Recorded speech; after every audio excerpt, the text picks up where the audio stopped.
খুব দুঃখের সহিত অনেকে বলে যে টাকা ছাড়া কেউ ভালোবাসে না। আরে ভাই, তোমার এমন ভালোবাসা লাগবে কী জন্য? যে টাকাকে দেখে ভালোবাসে তাকে তোমার কী জন্য লাগবে? কখনো কোশ্চেন করো, সে তাহলে কাকে ভালোবাসবে? তোমার কাছে টাকা নেই তাই তোমাকে ভালোবাসছে না, কালকে টাকা আসবে তোমাকে ভালোবাসবে। তাহলে কাকে ভালোবাসবে? টাকাকে, তোমাকে নয়।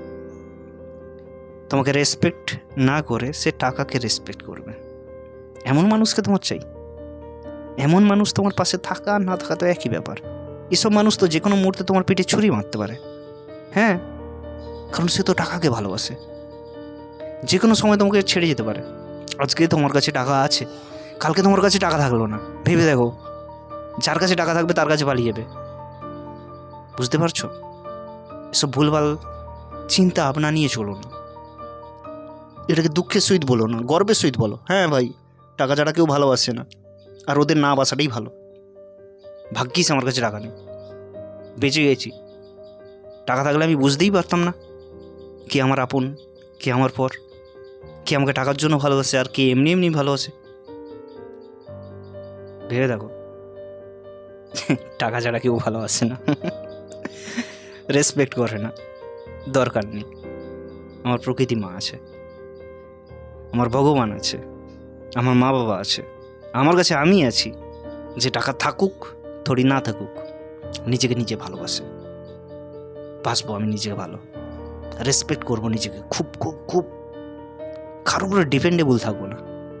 রেসপেক্ট, ভালোবাসা বাইরে নেই, ভেতরে আছে, তোমার মধ্যে আছে, আমার মধ্যে আছে, আমাদের প্রত্যেকের মধ্যে আছে, এই নেচারে আছে। বাট তারপরেও যদি তোমার ওই রেসপেক্ট দরকার হয়, ওই ভালোবাসা দরকার হয়, তাহলে তুমি রেডি থাকো। যে কোনো মুহূর্তে ওই রেসপেক্ট চলে যেতে পারে, যে কোনো মুহূর্তে তোমার ওই ভালোবাসা চলে যেতে পারে। তখন কাঁদবে, দুঃখ প্রকাশ করবে, ভগবানকে বলবে, ভগবান আমি কি ভুল করেছি। তখন ভগবান তোমাকে উত্তর পাঠাবে যে তুই এই ভুলটা করেছিলি, কিন্তু তুমি চাইলেও বুঝতে পারবে না, কারণ তুমি ততটা লাইট নিজের মধ্যে জ্বালিয়ে রাখুন বোঝার মতন। ভগবান বোঝাবে তোমাকে যে আমি তোকে সুযোগ দিয়েছিলাম এটা ফিল করার, যে তুই তোর জন্য এনাফ। তোর কাছে টাকা পয়সা রেসপেক্ট এগুলো এতটা ইম্পর্টেন্ট হওয়া উচিত নয়। যখন এগুলো ইম্পর্টেন্ট মনে করবি, তখন তুই এগুলোকে যারা পছন্দ করে, যারা এগুলোর ওপরে তোকে রেসপেক্ট করবে, ভালোবাসবে, তুই তাদেরকে পছন্দ করা শুরু করবি। কিন্তু তুই এর ফলে ভুল মানুষকে পছন্দ করা শুরু করে দিবি। ভগবান বোঝায় বারবার, বাট আমরা বুঝি না। পরে ভগবানকে বলি, কেন আমার সাথে এরকম করেছো?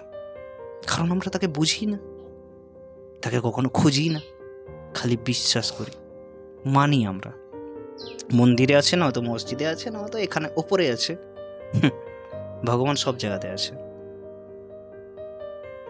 ভগবানকে মানলে হবে না, ভগবানকে খুঁজতে হবে। কিন্তু সমাজ তো ছোটবেলা থেকে শিখিয়েছে, ভাই কম বয়সে যদি তুমি ভগবানকে খোঁজা শুরু করো, তুমি সাধু, তুমি সন্ন্যাসী। কম বয়সে যদি কেউ সত্যিকারের ভগবানকে খোঁজা শুরু করে, সে সাধু সন্ন্যাসী হবে না, উল্টে এই সমাজের জন্য আশীর্বাদ হবে। আর এই কথাটা তাদেরকে কেউ বোঝায়নি, তোমাকেও কেউ বোঝায়নি, তাই তুমিও মেনে বসে আছো। আমি জানি না তুমি আমার কথাগুলো বুঝতে পারলে কি পারলে না, তবে যেটা বোঝানোর চেষ্টা করলাম সেটা যদি তুমি বুঝে যাও, তাহলে নেক্সট টাইম আমাকে কেউ রেসপেক্ট করে না, টাকা নেই বলে এইসব কথা তোমাকে কষ্ট দেবে না, উল্টে তুমি প্রাউড ফিল করবে, ভাগ্যিস ভালো নেই, হয়তো আমি বুঝতে পারতাম না কে আমার আপন, কে আমার পর। ভালো করে ভেবে থাকো, ভালো থাকো।